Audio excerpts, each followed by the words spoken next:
Our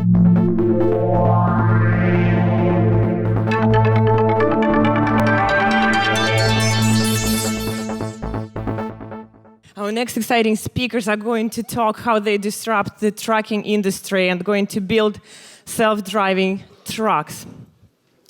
Lior Ron, a founder of OTTO, this is the company we're going to talk about, and formerly VP of product management at Google and basically the main IoT guy at Google.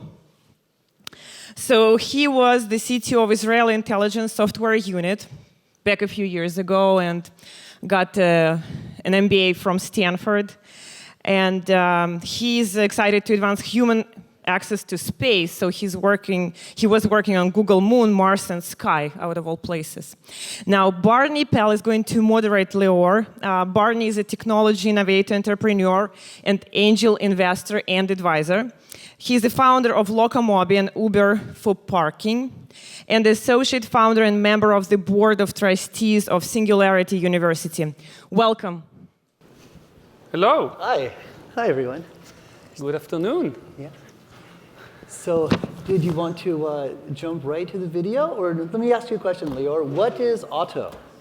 Great question, Barney, and thanks for doing this. Yeah. Hi, everyone. Hi. A pleasure to be here. We're fresh off the unveiling last week. So OTTO is a group of self-driving experts. We came together to really accelerate the future. So if we can actually show the video for a second, we can have a taste of what that future might look like. If you can show the video, thanks.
Thank you. Yeah, so this is OTTO.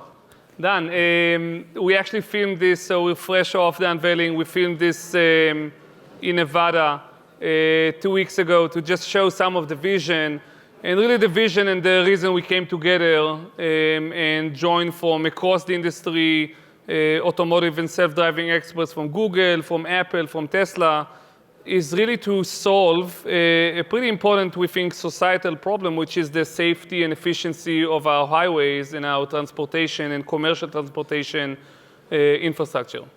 And if you take a step back and think about sort of the automotive landscape and the roads and highways, like trucks is really the backbone of society and the backbone of commercial infrastructure. Almost 70% of US cargo is moving on trucks. More than 4 million of those trucks on the highway. So huge market, but then those truck drivers are being pushed to drive more and more and more and more for less and less and less sleep because they're just a part of a cog in a big supply chain machine, and the economic situation is basically driving them and driving us to an unsafe situation on the highways. So we just thought, as a group of experts, how can we bring our expertise, our experience, and solve something that can have an impact on all of us? And I think that's what we all want to do as entrepreneurs in this room. And we ended up choosing trucking, choosing highways, and really trying to help alleviate that problem of thousands of unnecessary deaths every year on the road because trucks. We want to make it safer. We want to make it more efficient. And we just want to, help all of us drive safely on highways. It's just so exciting. And also, since almost everything that we consume is coming on trucks, ultimately that should also lower the cost of transporting things almost everywhere and bring sort of fresher produce to everybody. I mean, it's going to change all of society, I think. For sure. Yeah, this is all about, really making things safer, but then, of course, also making things more economically viable and more efficient. So if you take a truck today, it's basically sitting idle. You buy an asset, $200,000 off the lot. It's sitting idle probably 60, 70% of the time because the driver can only drive it 9, 10 hours a day, which means very high cost, which means shortage in ability to move transport. We want to take the same truck and basically empower the driver that is now forced to endlessly drive, regardless of, cut corners of how much he slept or not, across the US and globally, thousands of miles, ferrying that cargo. We want to basically bring technology into his cabin, like empower him, like bring the 21st century into the cabin of a truck and have sensors that look across the highway that helps the truck driver drive safely. And basically, instead of driving only 9, 10 hours a day, the truck can now move 24/7. And the truck driver, as you saw in the video, is basically in the back seat, maybe sleeping, resting, doing any other duties. He's still there, but rather than like actively drive the truck, he's more of a supervisor or sort of a co-pilot together with the sensors and the truck. Wow. So, what I think is really exciting, there's been all this media, all this coverage about self-driving cars, and it's always been cars, cars, cars.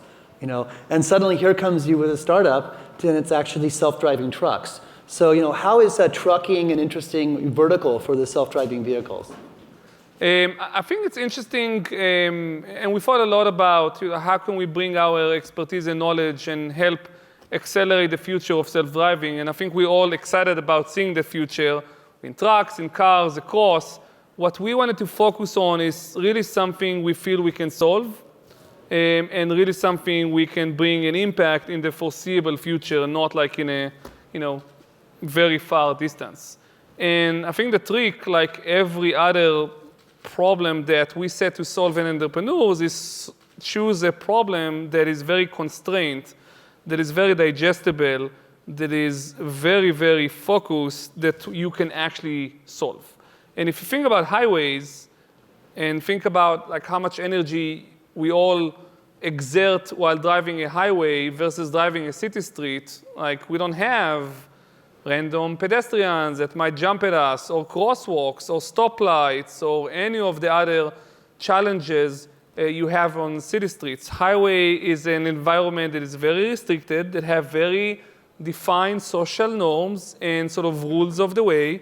And because it's that constrained, it's actually a problem that we think we can solve in the foreseeable future. There's only 220,000 miles of highway in the US. It's easier to map those highways. I was in Google Maps in my past. It's something we can actually map in a scalable way. There's only few trucking routes, really, in the end of the day, to map. It's easier to see further away while the sensors are basically on the cabin, on the truck, and can basically look all over and see to a very far distance. You care less. It's less about cost exercise of fitting sensors and all this great technology to our cars. As consumers, as passenger cars, we care about every dollar that comes in from our pocket. And even if it's a great feature that allows us to do autopilot on the highway, still, like, we need to pay for that, which means a very high scrutiny of budget and cost in the end of the day. So you have to wait for the technology to be cost down. With trucks, because the return of investment is so big, and because it's really an economical equation, in the end of the day, you can afford a much higher sensor cost to be able to equip the truck in a very safe way. So that's what we set to do. And really, maybe we can talk a bit about sort of the approach.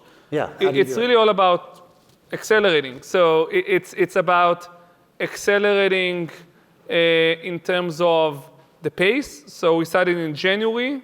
We're now somewhere in May. So it's been, I think, 15, 16 weeks. We already have a few trucks testing on the road continuously, basically perfecting the technology. We've just done the test drive last week that you saw, completely driverless. So it's all about moving in very high pace and pushing the envelope in a thoughtful, safe way, but really sort of always pushing the envelope. And I think, again, as startups, it's all about the pace of innovation. Barney's, I know you're a member of Singularity. Yeah. Right? And Singularity is all about exponential. No, exponential technology. I think this is a great example of technology that all the computing power is now driven, it's become computing and sensors partly driven by low-cost cell phones out for billions of people. This stuff would have cost $1 million per truck just 5 So the technology is exponential, and really the pace that we want to approach is also, I don't know if exponential, but it's all about the derivative of pace and how can we accelerate and how can we move fast to solve that problem. So how do you move that fast? You guys, this is like 4 or 5 months, and these guys actually are now showing video of self-driving trucks. How do you do that? First of all, it's about commitment to urgency and commitment to bring that solution to market as soon as possible, because I don't think we can wait. That's why we started the company to begin with. There's no reason we should wait. The future is here. It's just not equally distributed. The sensors are here. The know-how of how to drive on highway. I'm sure some of you have Tesla. It's here. I'm driving my Tesla happily on 101 and 280 without touching the wheel. A lot of the building blocks are here. There's no reason to wait and waste all those human lives for 5, 10, whatever years it will take. So we wanted to take action now. So I think first it's just commitment in a very culture-deep way to just move as fast as possible. And then how do you move as fast as possible? A, you decide to do that. B, you never let anything stop you or be on your way in terms of dependencies. So, you saw the approach. So sort of in a high level, what we want to do is bring a retrofit kit to the trucking market. So we're not going to wait for trucks to come out of the production line with autonomous abilities, which will come at some day in the future. We really want to equip existing trucks on the market, and trucks, have a great engine, diesel engine that is suffice for 1 million miles, so they stay on the road for like 8, 10, 11 years. We can't wait for that cycle to replenish. We want to bring that solution now. So how can we design an architecture that allows us to bring a self-driving kit to the trucking market? So it's the culture, it's the product of how to actually do that soon. And then it's just the development approach. Like, this sensor is not ready, let's just put, and you saw in the video, let's put something that maybe is not perfect, but is good enough to get going. That is not ready, let's do something instead. But it's all about continuous progress without waiting for any sort of weakest link or slowest link in the chain to slow you down. So it goes throughout everything we do. Yeah, and presumably not having to be a fully autonomous car with no person around and all those requirements, you actually have a person there, so that makes the job easier for the initial technology deployment, I think, as well. Absolutely. It's all about taking baby steps in the right direction, taking them in the right direction and bringing something to the market that works, and then evolving from there. So yeah, absolutely. Getting into these trucks as a retrofit, one can imagine you have to do something different for every single truck, and this becomes incredibly hard to manage. Is there anything you can talk about how you managed to do that?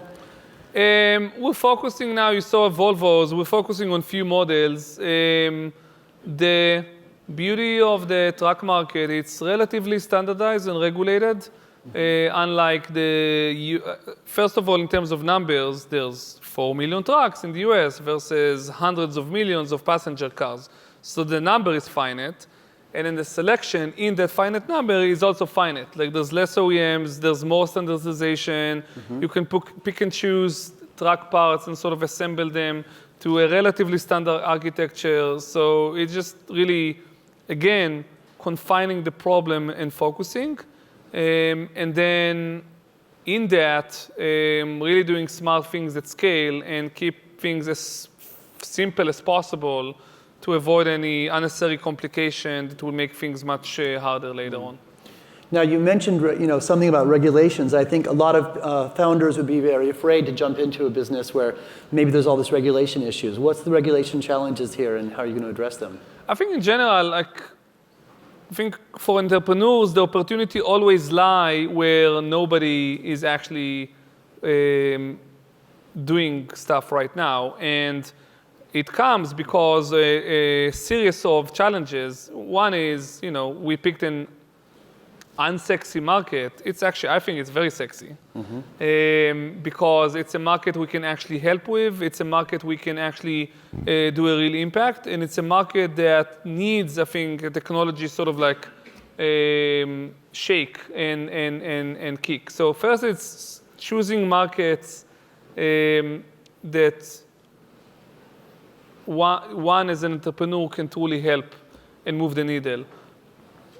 To go hand in hand with that, it's also, there's challenges, regulation specifically. So it's not as scary as it looks. Actually, if you look at the letter of the law, most of the states in the US today don't have any regulation on self-driving cars, which means I can go and drive autonomously in most of the states today in the US, and that will be explicitly okay because there's nothing forbidding that. Few states have made specific regulations that, of course, we'll need to adhere to, but in most of the states, it's fine to drive. And then, it's about working with the regulator to show, in the end of the day, that machines can be safer than human beings, and really together, the truck and the driver as a pair will make a much safer situation than a truck driver that is just underslept, haven't seen his family for weeks or weeks, driving, 8, 10, cutting corners, 12 hours continuously. We've all driven I-5 to LA. It's like imagine yourself driving your car 10 hours a day on a highway, basically most of the time trying to keep it between the lane by nudging it quick, slightly left or right. That's basically the task to be done by the truck driver. So it's all about showing that, the sensors that will never get tired, that will always be there, that will always look 360, that, don't have to be distracted by a text message or by something else, can actually do the job. And once we show that safety, then it's really a discussion with the regulators about we have a solution that is safer than than a truck driver. Can we please work together with the truck driver? And the combination is much better. That's great. So what are the key priorities then and the key challenges near term? Getting on the road. So we have few trucks already driving in a bunch of places across the US. This is really about accelerating that, evolving the technology, iterating on the sensors, on the solutions, and accumulating miles to show that the solution could be safe. I think that's priority number one. Priority number two is we're hiring. So if anybody's interested in joining the adventure, I think we've built really the best team I had a pleasure of working in my life. Sort of a high caliber set of experts that it's not the first time they've done it. Everybody on the team, and we're going very fast, everybody on the team has done some form of self-driving or autonomous technology before. They really came together for the same reason that excite me, an entrepreneur, that excite all of us as a business, as a market. They thought this is the problem we can solve.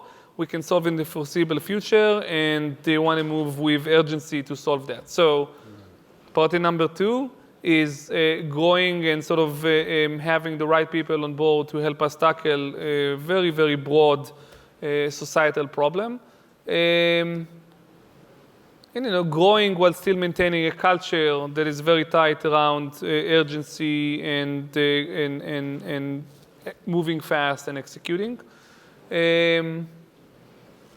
Sure, there's more challenges, but one by one. And I think fair. I mean, the reason, one of the reasons why we went out of stealth last week is really to start a dialogue with everyone about the best way to bring this to market. So this is not us, OTTO, bringing self-driving trucks to market. This is us, as society, solving the safety issues, solving the pollution issues. 28% of pollution on the roads is trucks. Solving the economic issues of shipping costs and all of that. It's not us. It's us and trucking fleets and OEMs and regulators and engineers solving this together. So the other goal to come out of Stealth is really just start having a thoughtful dialogue about the best way to bring this technology to market. Great, and sometimes you come up with a new technology, and especially in these kind of legacy industries, there's a worry that they just won't want to work with startups, okay? Or they want to build it themselves. So now that you're out, I mean, it's hard to know before you're out, right? Now that you're out, can you say anything about responses people might have had for the company? It's been great. The last week has really been a pleasure. I think there was a range of responses. I think the vast majority of responses that I've seen were really embracing someone trying to solve a very acute pain point for the roads, for the highways, for society. A lot of, I think, support from everything from trucking fleets that want to embrace the solution to be safer, from truck drivers, actually. We got hundreds of emails from truck drivers asking to retrofit their trucks because they know this is going to be something that will help us and help them, be safer and drive faster and end the route faster, twice as fast, so they can go back and see their families that they're not seeing 300 days a year. So really very positive reaction. And we're just super excited to see how wide the reaction from the news piece to partners to Colbert last night. Really just great to see that. And what about the big truck makers? They might have their own conflict or vested interest. Have they I think been everybody, welcoming you? too early, I think, to mention specifics, but I think everybody's excited to see that future. Everybody understands that, it's going to take a while, but not that while. And, the industry is going to change eventually. I think the passenger car OEMs understand that, have sort of understood the disruption that connected, that autonomous, that electric will bring to the passenger industry. I think we see that wave slowly but surely also move to the commercial sector, and there's innovation across the landscape, not just by us. There's a lot of other startups doing great stuff here, and from our perspective, the more the better. And I think OEMs are receptive. Everybody's trying to understand sort of what will the endpoint look like. We just want to tell a story and show sort of our vision for what the future might look like, but really it's a dialogue with everyone on how to bring that in the best way. Yeah. And then do you think, what might be the impact of the self-driving trucks once these get out there on, opening up the doors for self-driving cars and helping them go mainstream and so on? Yeah, absolutely. I mean, that's a great question. It's one of the things that we had in mind by choosing to go on trucks. Again, it's a problem we think we can solve.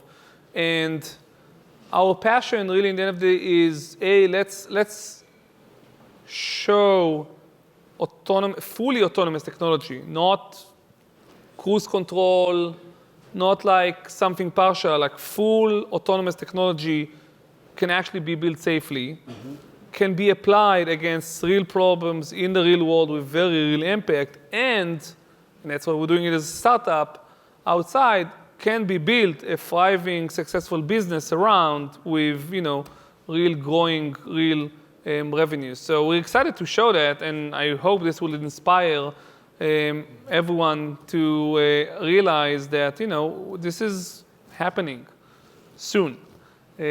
So I think we would love to inspire people and see more activity in the space. And I do think, there's also sort of a second order effect. Once you are on your highway, on those highways, and once you have those sensors, those trucks going back and forth, that will also help other people on the highways and other use cases to evolve as well. And really, that's what we're focusing right now, not city streets and not any in-city stuff. Google is doing an amazing job there and really chose to boil the ocean and solve, I think, the hardest, most challenging, very needed problem of city driving. And it's just Oh, great to see the innovation all around. It seems like once you have all these trucks just driving on the highways, then what's the big deal about having cars drive on the highways? And that basically shifts everyone's mindset. And now you go, okay, now let's solve the harder problem. So it just may be that I think that self-driving trucks might open the whole door for the actual self-driving cars. Yeah. So, we talked various bits about advice for startups, but I mean, this is a super interesting startup addressing really hard technology. What would be your advice, for the entrepreneurs in the room? It's an interesting question. It's the one I thought about over the last year, and I can just share some of my experience, and hopefully that's translatable to some advice. I think first, the world is so big, and there's so many opportunities out there that we as technologists can help with, and for some reason, people continually gravitate to something that they know and feel comfortable with, and in many cases is relatively low impact and very incremental. So it's easy to make the leap to do, I'll do a mobile app, I'll do a marketplace, I'll do something I use every day, and I know, a regular advice would be do something you do every day. I'll actually encourage people to go out of their comfort zone and out of their direct skill set, and apply themselves to problems that just in the world that needs to be solved, they can help with. From my experience, you'll be surprised. So as I think you can imagine, I haven't spent the last 20 years in the trucking industry. And I haven't spent the last 10 years building cars. But still, this is something that I'm, as a technologist, as a product leader, as a business executive, can actually help. A lot of the skills, the general skills. How do you build a product fast and accelerate? How do you collect a team of like-minded people that can actually make an impact? How do you work with partners and tier 1 and tier 2 and OEMs, suppliers on making something? A lot of this is transferable from other things I've done in my past. Maps, Motorola, building hardware. So I just encourage, first advice, go out of your comfort zone and do something you're not comfortable with but has high potential to impact society. I think you'll see the payoff, and the learning curve is less steeper than you actually think. I think second is speed.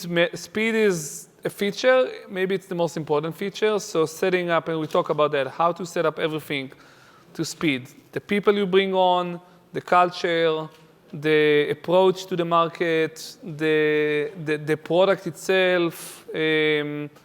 You only progress by making real friction with the real world. And the only way to build a business is by continuously making that progress regardless of the domain. We use Scrum in software. It doesn't have to be Scrum in software. It could be Scrum in hardware. It could be Scrum in building self-driving trucks. It could be Scrum in building missiles and Falcons with SpaceX to outer space. You can apply Scrum and rapid methodology to every domain, and I think it's time. The world is progressing fast, and it's all about setting up for speed. I think that's perfect. We've just hit, speaking of time, we've just hit our time. So that's great. Cool. Thanks a lot, Lior. Thank you. Yeah. Thanks.